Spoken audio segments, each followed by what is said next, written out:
time and a place. Detroit was a really unique time and place in the late 60s and early 70s because there were so many influences all happening at the same time. And you know, we have Motown, which was hugely influential on us as musicians. I mean, we knew they were cutting those records right up the street. So a new Motown track, and we'd all listen to it. How'd they do that, man? How did Jameson get that bass part to work? You know, I mean, me and Mike used to sit there and try and figure out his parts. You know, how did he do it? I don't know. I think he went B flat. No, I'm not sure. Because you know, because their shit was so sophisticated. You know, the blues was a force in Detroit. You know, the guitar rock thing and the first wave of the British invasion. You know, the Yardbirds and the Who and all that. All these things converged, you know, and then when we started to be exposed to the free jazz movement, you know, all of a sudden there's a lot of influences coming in. Great rhythm and blues radio. And plus playing at the Grandy too. At the Grandy we had James Cotton come down there and Howlin' Wolf and Muddy Waters. We got to see these people live. You know, it was well, like, we play on the same show. We're on the same show with them, and it's like, wow, great. James Brown, we love James' stage show, you know, the dancing and whatnot. Chambers Brothers, Sly Stone. Yeah, I mean, you could see the MC5 and Sly and the Family Stone and Iggy and the Stooges for $3. Right, on any given night. Or a festival that would have just a huge myriad of performers from every kind of category of rock and roll. So we were just, I guess, really blessed to be in a time and a place when all these influences came in. And like Dennis said, we were the house band at this place, the Grandy Barn, so we had a place to do it, to apply this stuff every week. We worked real hard on, you know, getting our show together and our songs and really trying to be something more than just an average band or running. We really were trying to do something. We had a Detroit work ethic. There's a real blue-collar attitude, like, man. Yeah. Blue-collar attitude. We used to rehearse at the Grandy in the dead of winter with no heat. So we'd all have these fur coats on and we'd be shivering and we'd play, you know, and I think I got a cold a couple times because there was no, they wouldn't turn the heat on except for the weekends. So that's how we would go there and practice and you know, every time these other bands would come, it would be more. You know, you'd see these bands, you'd be right there and see them and play with them. The Who, from the Who to Janis Joplin, where we had access to all this too. Right there, they were right there in our house. It was our house, and nowadays you'd call it our house. It was excellent on any given And you weekend. would battle with every band. Oh yeah, we'd like to blow them off. Well, yeah, we Bring were them on, competitive. man. Yeah. Very competitive. Which was the band you were most proudest of kicking their asses? Beacon Street Union. That was a 2-point layup. That was easy. That was a spinach or something. first round knockout. Oh, yeah, the MC5 kicked the boys from Beantown. Well, we were reprimanded for giving the Cream a hard time. Yeah, we did. We were actually spoken to about that. We were told not to beat them up. It wasn't a fair fight, though. They only had one guitar player. You know? Right. They had two. So. We didn't stand a chance.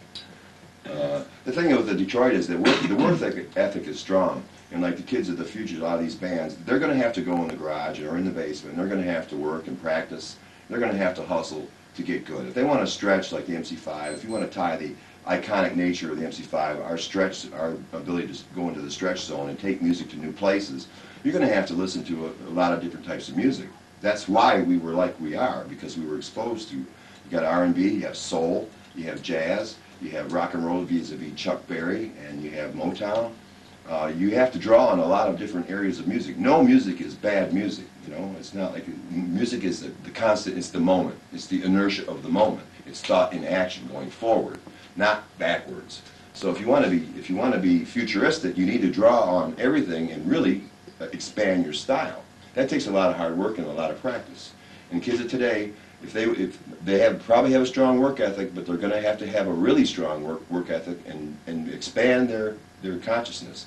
One good thing about the Levi's thing, bringing us over here, which I was speaking with Alec about, he says that Levi's does actually help gear up some of these young bands that are just getting started. You know, like what's the easiest clothes to wear when you go on stage? It's going to be like buy a pair of Levi's and then you got your stage gear for the next 100 shows, right?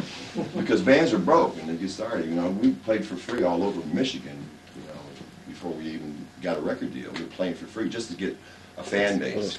We would play anywhere just to get the practice and exposure. I mean, that's the Detroit work. Work at it, do the work. Played the part. I mean, some of the footage in the film is particularly the stuff for the Democratic Convention in Chicago. You know, when you played that. I mean, that was quite amazing. I mean, I've got to ask you, seeing you are Americans, what do you think about like the current political situation No war. that's going on? No war. No war. It's absurd.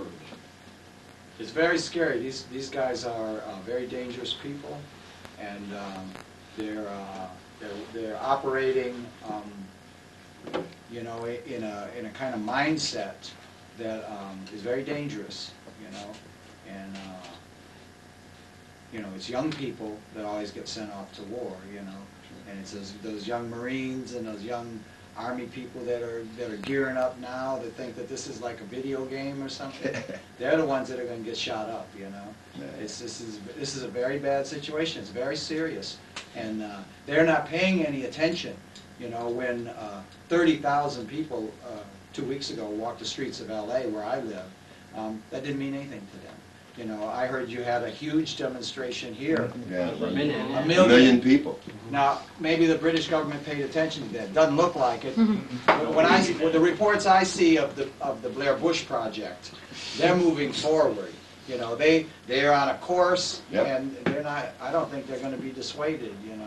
This is very bad. This is a very bad time. What I want to say about is this whole issue about terrorism is why aren't our so-called leaders dealing with the cause of why are these people terrorists? Why is there terrorism? And go to the root, the core of that, and find out what's the problem, what's wrong. What's wrong in the world that there is terrorism? Why?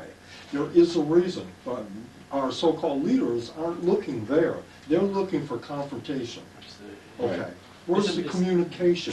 Where's the learning process to find out what the real problem is and communicate with people?